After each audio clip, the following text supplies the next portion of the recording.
My name is Felix Citron Pusti, and this is my fourth year final semester.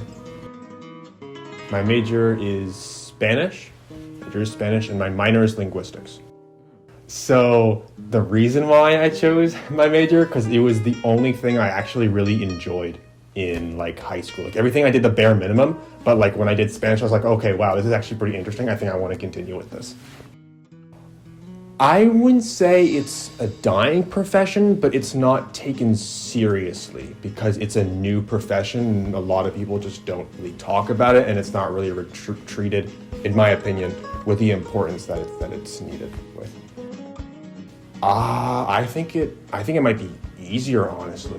I think English has a lot of like very technical things, while Spanish kind of shares some aspect. I think it's changed a lot, seeing how it's not like it's not the majority. It's not the majority of people who are in this country are Spanish speaking or they're Spanish speakers. So it's really interesting to get a different perspective from like the majority. And I find it really interesting and a unique perspective, especially since it's the difference between the Spain Spanish and also Latin American Spanish. I feel like those worlds are completely different.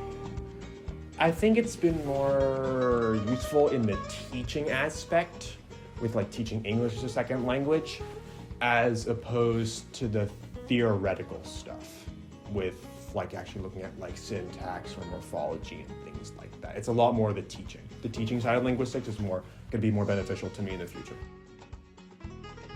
I would say teaching Spanish might be a little easier because you can compare it. You can, if you have like Italian students in the classroom, kind of a little bit with English students in the classroom, a little bit, and other languages that are in with love languages. Like there's ways that they can also make connections, but there's also like very particular things with like certain how certain words are gendered, or there's also kind of little particular rules that students are just going to have to like brunt force, and they're just going to have to learn over time. So there's definitely some difficult things that come with Spanish, but there's also some easier parts that come with Spanish. But I think I generally say it's probably a little more on the easier side.